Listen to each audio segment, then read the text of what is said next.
Atau adakah orang yang menerima sesuatu itu juga sungguh merasa diberkati, yang merasa bersyukur, baik yang memberi maupun menerima. Take and give, kita diajarkan untuk senantiasa belajar menerima dan memberi dan menerima, take and give. Nah, adakah kita sama-sama bersyukur di hadapan Tuhan?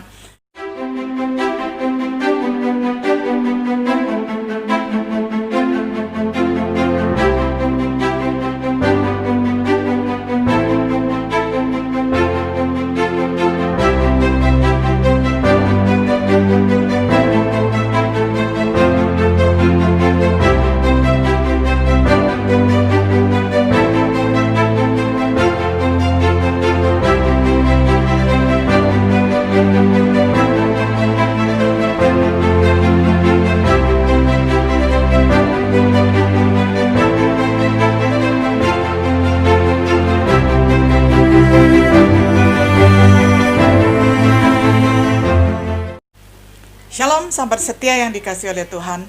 Jumpa lagi di dalam acara Renungan Sahabat Setia. Pada hari ini kita akan membahas satu tema, iman tanpa perbuatan adalah mati. Kita akan baca bersama-sama dari Kisah Para Rasul 4 ayat 32 sampai ayatnya yang ke-37. Saya bacakan untuk kita semuanya. Adapun kumpulan orang yang telah percaya itu, mereka sehati dan sejiwa, dan tidak seorang pun yang berkata bahwa sesuatu dari kepunyaannya adalah miliknya sendiri, tetapi segala sesuatu adalah kepunyaan mereka bersama. Dan dengan kuasa yang besar, rasul-rasul memberi kesaksian tentang kebangkitan Tuhan Yesus, dan mereka semua hidup dalam kasih karunia yang melimpah-limpah. Sebab tidak ada seorang pun yang berkekurangan di antara mereka, karena semua orang yang mempunyai tanah atau rumah menjual kepunyaannya itu, dan hasil penjualan itu mereka bawa dan mereka letakkan di depan kaki rasul-rasul, lalu dibagi-bagikan kepada setiap orang sesuai dengan keperluannya.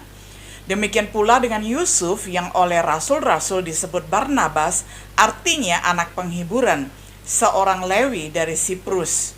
Ia menjual ladang miliknya, lalu membawa uangnya itu dan meletakkannya di depan kaki rasul-rasul.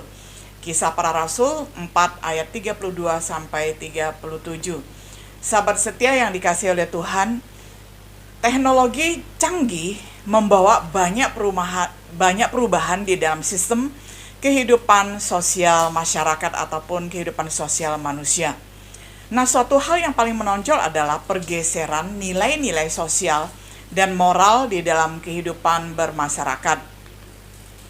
Satu hal yang tidak dapat disangkal bahwa di dalam masyarakat yang maju, kehidupan sosial sangat memprihatinkan, di mana orang kaya hidupnya semakin kaya, sedangkan orang miskin semakin miskin. Di samping itu, keangkuhan dan keakuan hidup semakin menguasai kehidupan manusia. Tetapi firman Tuhan bersabda, berilah tumpangan seorang akan yang lain dengan tidak bersungut-sungut. 1 Petrus 4 ayat 9. Firman Tuhan ini mengajarkan kepada kita untuk berbuat yang benar baik kepada Tuhan maupun kepada sesama. Saya ingat ada teman saya yang sangat mentaati firman Tuhan ini. Ketika hendak mempunyai bangunan rumah yang baru, dia meminta saya untuk mendoakan. Dia mempunyai cita-cita dan kerinduan agar di rumahnya yang baru itu ada satu ruangan khusus untuk tempat persinggahan hamba-hamba Tuhan. Jadi kalau hamba Tuhan keluar kota atau ingin pergi ke suatu tempat transit, boleh nginap di rumahnya tanpa harus menginap di hotel, dan di sana disediakan segala keperluannya dengan gratis. Nah, itu adalah ciri-ciri orang yang memiliki karunia memberikan tumpangan tanpa membangkit-bangkit, tetapi justru dengan sukarela melayani. Nah, saya perhatikan hidupnya sangat diberkati oleh Tuhan karena hidup dengan penuh syukur di hadapan Tuhan dan tahu maknanya saling melayani satu dengan yang lainnya. Nah, saudara, kita mau melihat bahwa kehidupan bersama di dalam mempraktekkan iman itu adalah sangat penting sekali, karena dikatakan juga di dalam Yakobus bahwa iman tanpa perbuatan pada hakikatnya adalah mati. Nah, kita mau melihat bahwa iman yang baik itu adalah iman yang hidup. Nah, Yang pertama di dalam ayat 32 kita perhatikan sikap hidup orang beriman. Nah, kehidupan jemaat yang mula-mula hidupnya rukun sehati, sepikir, sejiwa, di dalam tindakan, serta tidak ada seorang pun mencari kepentingan dirinya sendiri, melainkan mencari kepentingan bersama. Saling tolong-menolong merupakan citra hidup orang beriman atau orang percaya. Iman dibuktikan di dalam tindakan dan perbuatan benar yang sesuai dengan firman Tuhan. Ini adalah satu lukisan tentang pengalaman persatuan di gereja yang mula-mula setiap hari mereka berkumpul dan mengucap syukur dan berdoa dan saling melayani satu dengan yang lainnya. Yang kedua di ayat yang ke-33, kekayaan orang beriman. Nah, bagaimana menyikapi harta benda ataupun kekayaan orang beriman? Teologi kemakmuran memberi kesaksian bahwa mengikut Tuhan Yesus Kristus berarti kita bebas dari kemiskinan dan penderitaan. Sebab kepada kamu dikaruniakan bukan saja untuk percaya kepada Kristus, melainkan juga untuk menderita bagi Dia. Dari Filipi 1 ayat 29 jelas ini mengajarkan kepada kita untuk menolak teologi kemakmuran yang senantiasa berfokus kepada kekayaan jasmania, kepada kesehatan jasmania, tetapi mengabaikan yang namanya percaya kepada Yesus Kristus dengan segenap hati, baik di dalam suka maupun di dalam duka. Karena di dalam Kristus, Paulus menulis di Filipi 1 ayat 29, juga kita dipanggil untuk menderita bagi Yesus Kristus.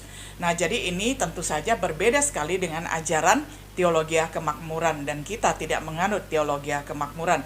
Dan bahkan pendirinya sendiri kita melihat sudah menyangkali akan kesalahannya, sudah mengakui akan kesalahannya, dan sudah mengatakan bahwa teologianya sesat, ya, tidak benar teologi kemakmuran itu. Nah, memang kekayaan adalah berkat pemberian Tuhan, tetapi yang ditekankan di sini adalah bagaimana kita sebagai orang beriman menyaksikan Tuhan Yesus Kristus sebagai sumber berkat kepada semua orang agar mereka hidup di dalam kelimpahan berkat-Nya. Nah, saudaraku yang dikasihi oleh Tuhan, disinilah kita melihat bahwa ketika kita mengiring Yesus, maka kekayaan kita yang berlimpah-limpah itu tidak selalu diukur melalui kekayaan jasmani, melainkan juga kekayaan rohani. Keselamatan kita yang kekal, nah itu adalah kekayaan yang luar biasa yang tidak pernah bisa hilang dari kita. Lalu yang ketiga, di dalam ayat yang ke-35, motivasi orang beriman di dalam hal memberi. Mereka, yakni jemaat mula-mula, memberikan tidak hanya sekedar memberi sesuatu kepada orang-orang yang berkekurangan, tetapi mereka memberi berdasarkan kasih murni yang disertai dengan penuh perhatian dan pengenalan yang dalam terhadap tiap pribadi dengan kebutuhannya. Ya, ini adalah lukisan juga tentang bagaimana satu dengan yang lainnya saling care, saling peduli, saling berbagi, sharing life, ya, hidup berbagi, ya, satu sama yang lain. Mereka memberi tanpa pamrih atau tanpa menuntut balasan dari orang lain. Mereka melakukannya dengan sukarela, dengan tulus ikhlas. Mereka memberikan sesuatu yang paling berharga dan yang terbaik untuk kebutuhan sesama. Ayat 34, 36, dan 37. Nah, saudara, adakah di dalam perjalanan kehidupan kita juga mempraktekkan kehidupan jemaat mula-mula yang suka sharing, berbagi satu dengan yang lainnya tanpa menahan-nahan dan tanpa membangkit-bangkit? Seberapa yang ada itu adalah untuk kebutuhan dan keperluan bersama. Saling mengingat di dalam doa, saling membagi, saling memperhatikan satu dengan yang lainnya. Nah, pertanyaan aplikatif, reflektif bagi kita semua yang pertama adalah, apakah kita telah menyaksikan Kristus kepada setiap orang melalui setiap berkat yang kita terima? Saudara, berkat yang kita terima ini, saudara, kalau kita ingat saudara-saudara kita bagikan, nah, kita akan memiliki kesaksian yang hidup, bahwa hidup kita tidak egois, tetapi hidup kita saling memperhatikan, sebagaimana perintah Yesus Kristus, hendaklah kalian saling mengasihi, bukan hanya dengan kata-kata, tetapi dengan perbuatan. Yang kedua, apakah motivasi kita di dalam hal memberi? Nah, saudara, ini perlu kita refleksikan baik-baik. aplikasikan baik-baik. Apa motivasi kita ketika kita bisa memberi ini dan memberi itu? Apakah mencari pujian yang sia-sia? Jikalau itu yang kita lakukan, maka tidak ada imbalannya dari Tuhan, karena sudah mendapatkan imbalan dari manusia. Tetapi kalau kita melakukan pemberian, memberi, berbagi itu dengan motivasi mengasihi Tuhan dan mengasihi sesama, niscaya Tuhan akan mengembalikan berkat itu berkali-kali lipat kepada kita, dan kita sedang menginvestasi kekal di dalam surga. Lalu yang berikutnya, adakah orang yang memberi sesuatu itu sungguh merasa diberkati? Atau adakah orang yang menerima sesuatu itu juga sungguh merasa diberkati, yang merasa bersyukur, baik yang memberi maupun menerima? Take and give, kita diajarkan untuk senantiasa belajar menerima dan memberi dan menerima, take and give. Nah, adakah kita sama-sama bersyukur di hadapan Tuhan?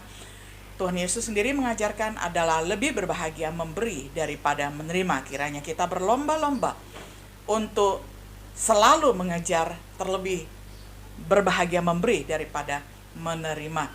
Sahabat setia yang dikasihi oleh Tuhan, kiranya setiap apa yang kita lakukan terhadap sesama kita di dalam kehidupan kita sehari-hari boleh membawa kita semakin dekat kepada Tuhan dan semakin memperkenankannya. Kiranya apa yang kita imani, kita praktekkan di dalam hidup kita, sehingga iman yang hidup itulah yang menjadi kehidupan kita sehari-hari. Karena apa artinya iman yang tanpa praktek itu pada dasarnya adalah iman yang mati, dan kita mau hidup di dalam iman yang hidup. Kiranya Tuhan menolong kita semua untuk dapat melakukan firman-Nya. Shalom.